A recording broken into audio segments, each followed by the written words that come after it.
Pemirsa, pemerintah mengantisipasi masuknya varian baru COVID-19 ke Indonesia. Varian virus COVID-19 pertama kali ditemukan di Inggris.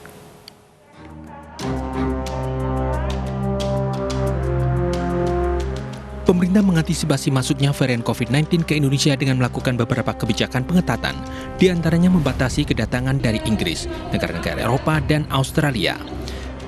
Varian baru COVID-19 yang teridentifikasi SARS-CoV-2 FUI 2020-12-01 ditemukan pertama kali di Inggris.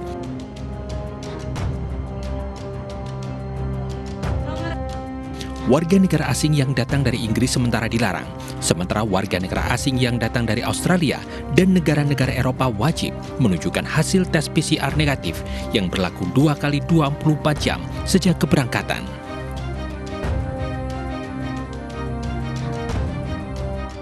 Telah ditemukan varian virus SARS-CoV-2 baru di South Wales, Inggris, yaitu SARS-CoV-2 VUI 2020-12-01. Selain itu, di negara Eropa dan Australia juga sudah teridentifikasi mutasi virus serupa. Oleh karena itu, pemerintah Indonesia berkomitmen untuk melakukan surveillance perubahan genetika virus serta sebarannya secara nasional maupun global. Varian baru COVID-19 diduga lebih ganas dan 70% lebih menular daripada COVID-19. Hingga saat ini Inggris melakukan penelitian mendalam pasca ditemukannya varian baru COVID-19. Tim Liputan iNews melaporkan. Ya, pemirsa, liburan Natal dan Tahun Baru kali ini berada di bawah bayang-bayang keganasan virus corona. Bahkan varian baru virus corona dikabarkan sudah masuk ke Singapura. Kami bahas bersama tim pakar Satgas Penanganan COVID-19. Ada Ibu Erlina Burhan dan Guru Besar Fakultas Kedokteran Universitas Indonesia Ari Fahrial. Saya ke Ibu Erlina terlebih dulu. Ibu Erlina, selamat sore. Ini beberapa negara sudah dikabarkan terjadi mutasi virus corona, termasuk di Afrika Selatan, Inggris, dan juga di Singapura. Bagaimana temuan Satgas dan koordinasi dengan pihak-pihak terkait? Apakah sudah harus diwaspadai, seberapa besar? Ya, saya ingin mengatakan bahwa mutasi virus baru ini harus kita waspadai.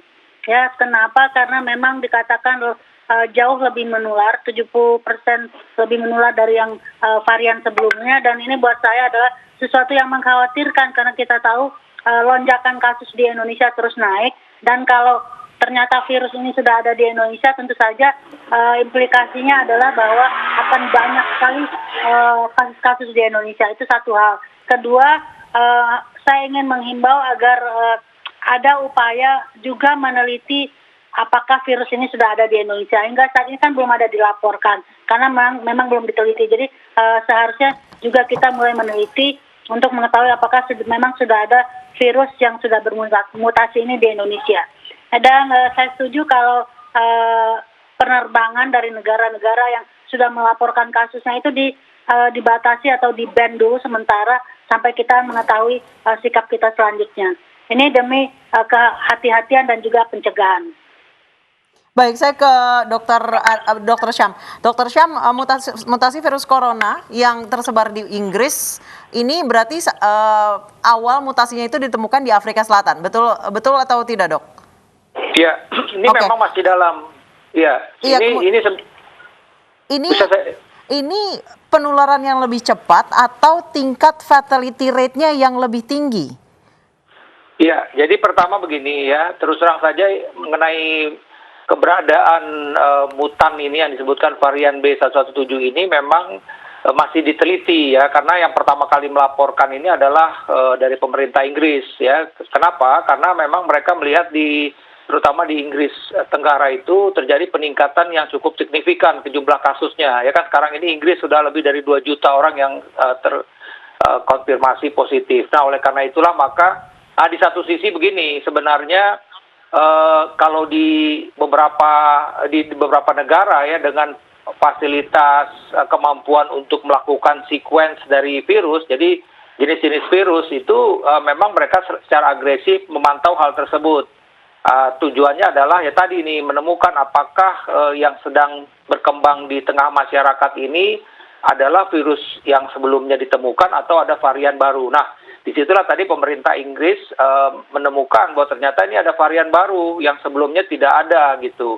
Nah, kemudian dan itu kan laporannya tersentralisasi ya. Kemudian juga ternyata di Afrika Selatan juga ditemukan. Nah, mengenai ini awalnya dari mana ya tentu nanti kita tunggu para peneliti-peneliti virus ini untuk melihat sebenarnya dalam tanda petik itu nenek moyangnya dari mana begitu kan. Seperti juga misalnya di Indonesia ini udah sekitar 100-an yang diteliti, memang sampai saat ini belum ada yang menemukan varian B117, tapi disebutkan bahwa nenek moyangnya itu dari Wuhan semua yang ada di Indonesia gitu loh.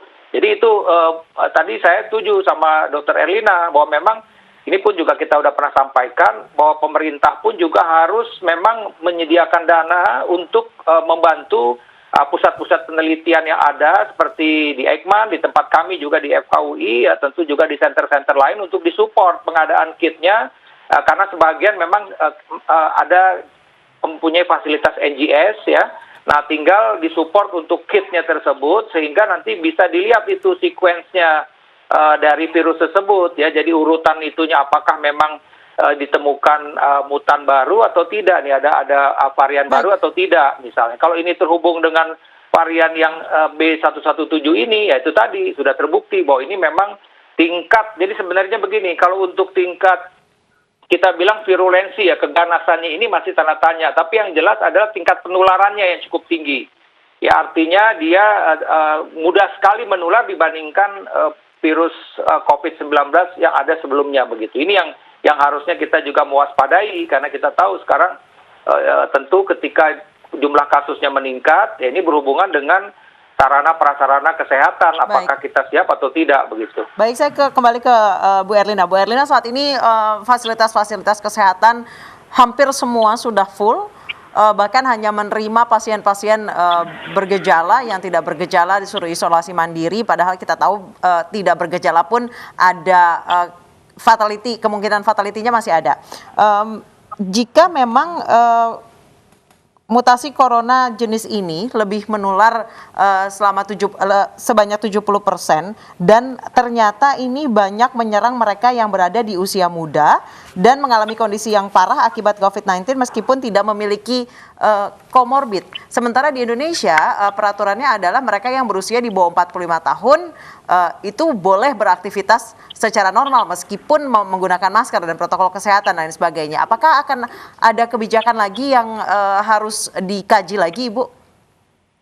Ya, kalau menurut saya sebetulnya kebijakan yang sekarang ini harus kita perkuat. Jadi sebetulnya Prof. Ari sering mengatakan itu Indonesia ini tidak konsisten dalam implementasi kebijakan-kebijakan. Contohnya 3M itu sederhana kan, pakai masker, cuci tangan, jaga jarak, tapi itu juga implementasinya tidak cukup kuat di lapangan. Ada yang tidak pakai, ada yang tidak cuci tangan, tetap berkerumun, tidak ada jarak. Nah ini di mana letak konsistensi antara aturan dan pelaksanaan? Itu yang mesti diperkuat dulu. Barulah nanti kita memikirkan, oh ini ternyata virus yang baru ini sudah ada di Indonesia, sehingga harus diperketat lagi. Mungkin kita perlu lagi kembali ke asal yang mana dulu kita waktu PSBB ketat itu angka COVID kita cukup menurun begitu ya. Tapi kondisi sekarang seharusnya protokol kesehatan yang normal saja dulu itu yang mesti kita pastikan terlaksana di lapangan. Padahal kita tahu masih ada kerumunan, orang masih pergi wisata, apalagi ini libur panjang. Contohnya bandara kan tetap ramai kan, artinya mobilitas manusia tetap tinggi, tidak ada pembatasan sebetulnya. Baik. Nah, padahal kita harus membatasi karena virus ini menular lewat interaksi antar manusia. Baik, Bu Erlina, saya ke Dr. Syam kembali. Dr. Syam, dengan urutan tahap uji tadi yang Anda ceritakan, berapa lama sebenarnya di suatu negara atau satu daerah bisa mengetahui bahwa sudah ada mutasi virus corona? Haruskah ada puluhan kasus mungkin atau harus ada ratusan kasus atau bagaimana prosesnya? Iya, tentu semakin banyak kasus semakin bisa ketahuan begitu. Jadi kita lihat aja nih, memang kan kalau secara umum kita melihat bahwa kasus ini di masing-masing di masing-masing tempat ini kan naiknya bertahap begitu ya. Tapi di sini fungsinya surveillance. ketika kita mencurigai ada satu daerah yang terjadi lonjakan yang luar biasa. Nah, pada kondisi tersebut kita harus agresif. Agresifnya bagaimana tadi nih, ketika memang ada kasus-kasus yang dicurigai bahwa ini memang tidak biasa, maka itu secara agresif harus dilakukan pemeriksaan pemeriksaan NGS tadi ya, jadi pemeriksaan sequencing tadi, sequencing tadi, next generation sequencing ya tadi itu. Nah itu memang biasanya pada kasus-kasus yang bergejala, karena dengan kasus yang bergejala kita harapkan jumlah virusnya itu atau istilah viralnya itu cukup tinggi. Nah disitulah nanti kita bisa ambil virus tersebut dan kita lakukan sequencing tadi. Nah ini untuk sequencing memang membutuhkan waktu, ya kan? Artinya begini, di center-center itu sudah terbiasa dengan menggunakan NGS. Cuman yang jadi masalah adalah kan yang kitnya tadi, yang harganya juga ratusan juta, mesti saya bilang seperti itu untuk satu itu. Nah oleh karena itulah maka selain ya pada satu kesempatan juga ini saya juga ya, selain kita berkonsentrasi terhadap pengadaan vaksin, pemerintah juga harus memberikan porsi yang cukup besar bagaimana agar center-center yang memang terbiasa melakukan NGS ini untuk disupport gitu ya, disupport oleh pemerintah agar tadi kita bisa mengidentifikasi, menemukan.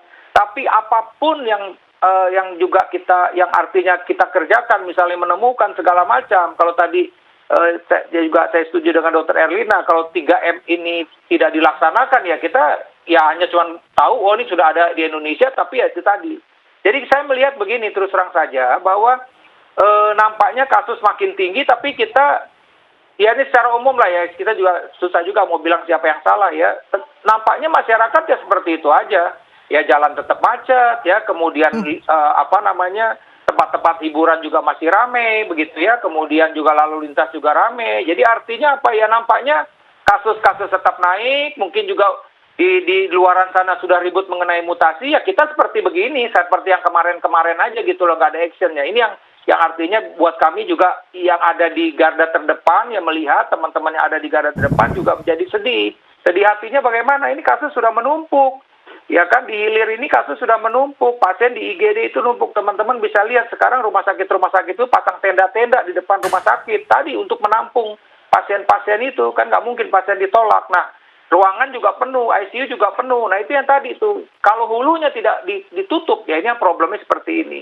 Jadi apapun, justru apalagi ada isu seperti ini, ya oke lah, disampaikan bahwa ini ada peringatan segala macam, tapi actionnya, ya kan, ini kan tadi disebutkan oleh, saya mendengarkan tadi, konferensi pers dari Ketua Tim Pakar Prof. Wiku, artinya silakan pemerintah daerah untuk melakukan action, karena sekali lagi kan ketika bicara soal bagaimana membatasi orang itu kan kuncinya di provinsi atau di kabupaten, tapi mesti semuanya sepakat semua. Ini ada masalah yang luar biasa yang terjadi perburukan gitu loh. Tapi kalau ternyata kondisinya seperti yang kemarin-kemarin, ya kita hanya tinggal bisa menyaksikan ya tadi kasus-kasus kita meningkat dengan drastisnya begitu. Baik, saya kembali ke Bu Erlina. Bu Erlina, menurut Anda apa yang menjadikan boro-boro ngomongin soal mutasi baru yang lebih menular?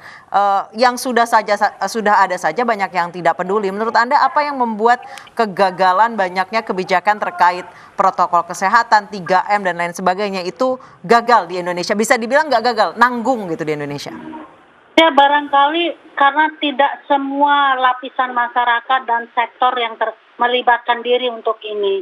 Karena merasa, ya itulah saya selalu mengatakan bahwa baik sebagai individu maupun sebagai anggota lembaga atau anggota institusi, bahwa kita seharusnya merasa bertanggung jawab untuk menyampaikan informasi, memberikan edukasi kepada masyarakat tentang pentingnya pelaksanaan protokol kesehatan. Nah, barangkali ini ada kegagalan di situ, di mana tidak semua orang mengambil peran di sini, sehingga implementasinya sangat lemah di banyak tempat.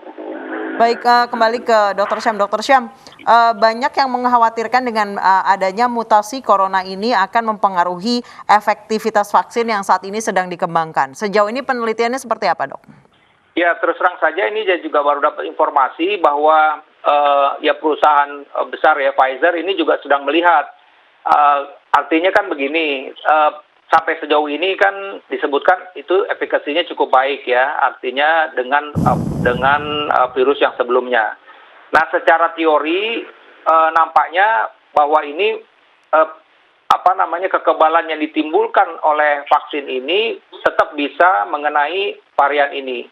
Tapi sekali lagi itu pun kan juga artinya baru dugaan secara teori ya kan, karena memang varian ini begitu ya, memang mengenai salah satu daripada struktur virus tersebut ya, jadi tempat menempelnya virus, dan di satu sisi yang untuk menginjus terbentuknya antibodi itu tempat yang lain. Artinya walaupun misalnya ini terjadi mutasi, ini secara teori masih bisa vaksin yang digunakan ini masih bisa melindungi terhadap ini. Tapi ini sekali lagi baru teori.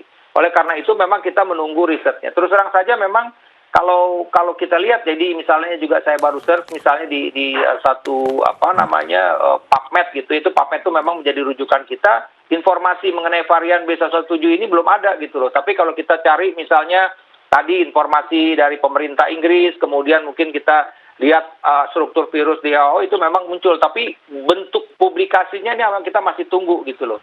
Publikasinya ini yang kita tunggu, bagaimana nih sebenarnya karakteristik ya. Jadi ini kan genotipnya nih, fenotipnya penampakan virus ini tuh bagaimana begitu tadi yang artinya apakah dia memang tadi dugaan virulensinya ini memang kuat atau tidak ya, ganas atau tidak, satu. Kemudian apakah vaksin yang ada saat ini itu bisa apa tidak. Di sini memang menjadi tantangan buat perusahaan-perusahaan farmasi untuk melakukan modifikasi kalau perlu agar vaksinnya itu tetap bisa membangkitkan antibodi yang juga bisa menyerang varian ini. Jadi ini memang terus terang sesuatu hal yang dinamikanya cukup tinggi, sejauh dan ini kita berharap itu bisa efektif lah untuk vaksin yang ada. baik Dr. Syam, sejauh ini ada berapa mutasi virus corona yang tersebar di dunia?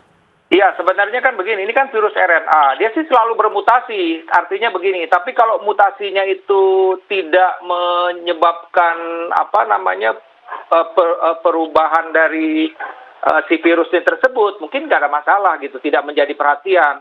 Nah, tapi kan seperti ini, nah kebetulan kok di Inggris tadi tuh datanya saya sebutkan, kok ini satu tempat, yang lain sudah mulai tenang, kok di sini kok kayaknya virusnya ini jumlah kasusnya kok stagnan gitu ya, kok dan makin lama makin tinggi. Ini kan jadi perhatian di situ. Jadi saya rasa udah ratusan lebih mutasi yang terjadi. Tapi sekali lagi, karena ini memang virus itu kan seperti virus ini kan hidup ya, artinya dia juga menyesuaikan untuk tetap survive gitu ya, untuk suatu keadaan. Nah, untuk dia bisa survive kan dia merubah struktur genetiknya. Nah, di situ varian-variannya cukup banyak sudah ditemukan, tapi yang tadi menyebabkan perubahan dari efek seperti tadi misalnya daya yang jelas yang sudah terbuktikan tadi itu daya penularannya tinggi. Nah, itu baru varian ini. Dr. Syam, kita harapkan penemuan ini bisa menjadi kewaspadaan untuk semua pihak, terutama juga untuk masyarakat. Terima kasih Dr. Syam dan juga Ibu Erlina waktunya. Selamat sore. Terima kasih.